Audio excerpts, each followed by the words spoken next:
Bonjour à tous, c'est Johnson et on se retrouve pour ce 17e jour du RPG Day 2022. Et la question du jour sera passé, présent ou futur, quelle est votre époque favorite de jeu? Let's go! Vous savez, je pense pas qu'il y ait de bonnes ou de mauvaises époques de jeu. En réalité, c'est une question qui est un peu difficile. C'est un peu comme quand on me demande c'est quoi ton film préféré ou c'est quoi ta série préférée. C'est toujours un peu compliqué pour moi de répondre à ce genre de questions parce que j'ai des goûts qui évoluent pas mal en fonction des années, d'autres choses que je découvre aussi. Là, je dirais qu'en ce moment, c'est le futur. En ce moment, je potasse un jeu de rôle qui se passe dans un futur relativement proche, mais un futur quand même, dystopique. Donc je dirais que c'est un peu ça, en ce moment, qui est mon époque favorite pour faire un jeu de rôle. Parce que avec le futur, c'est ancré dans le réel quand même. C'est pas de l'héroïque fantasy, de la magie, etc. où on peut avoir peut-être un peu plus de mal à s'ancrer dans le réel. Là, pour le coup, c'est notre monde. C'est juste que, là, dans le jeu de rôle en question, c'est 40 ans après. J'aime juste bien, en fait, que l'action se passe dans le réel, même si un peu futuriste, un peu dystopique, etc. Ou n'importe. Mais j'aime pouvoir avoir des choses qui sont ancrées dans ce que nous, on connaît déjà, dans notre monde, dans notre réalité. À une époque, j'aurais répondu plus le passé, avec médiéval fantastique, etc.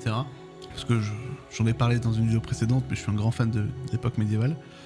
Et puis même, j'aime bien revisiter des anciennes époques et peut-être faire découvrir aux joueurs des choses qu'ils soupçonnaient pas au niveau de l'histoire.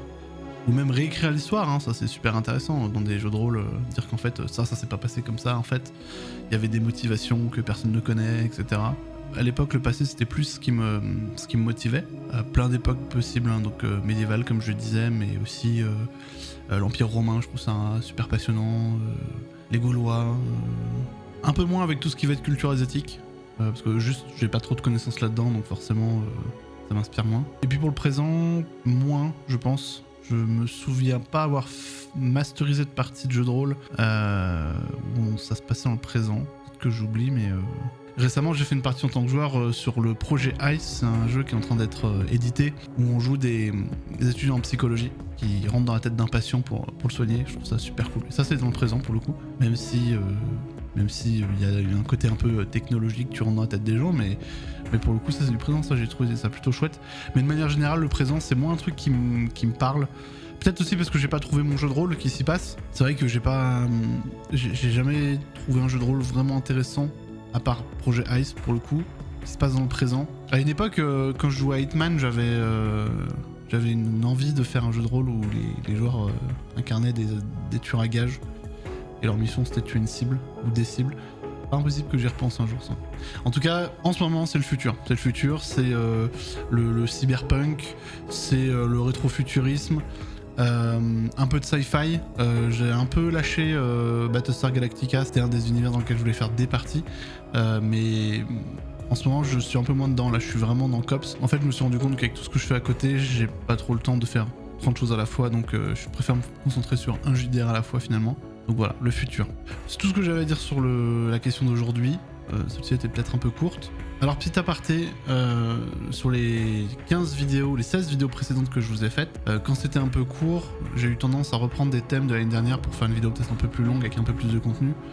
Là, sur les vidéos qui vont venir, je vais peut-être moins le faire. Sur cette deuxième partie du RPG Day, j'ai moins de temps. Là, j'enregistre cette vidéo au 16 août, donc on est mi-août. Et du coup, j'ai pas mal de choses à préparer pour la rentrée, notamment la rentrée de Roll or Die, la finale du DICE qui arrive bientôt. Enfin, plein de choses comme ça à préparer. Il y a aussi une campagne que je prépare pour Roll or Die, donc j'ai moins le temps. Et c'est vrai que jusqu'à présent, le tournage et le montage de toutes les vidéos du RPG Day m'ont pris énormément de temps, si ce n'est tout mon temps en fait. Donc je vais faire peut-être des vidéos plus courtes. Quand la question sera un peu courte, je risque de pas forcément développer derrière. Donc voilà, désolé, les vidéos à venir, elles sont peut-être un petit peu plus courtes. Navré. mais j'ai besoin de dégager du temps. Vous aussi, dites-moi quelle est votre époque préférée entre le passé, le présent et le futur dans les commentaires, ça m'intéresse. Vous avez en description les liens de tous mes réseaux, donc Twitch, Discord, Twitter, Instagram, TikTok, etc., etc. Et vous avez les liens de la chaîne Roll or Die, donc l'émission de jeux de rôle sur laquelle je travaille, je vous en parle tous les jours. Je vous invite à faire un tour et vous abonner, je suis sûr que ça vous plaira. La question de demain sera: quel est ton endroit favori pour jouer? En attendant, je vous souhaite une bonne journée, je vous dis à demain.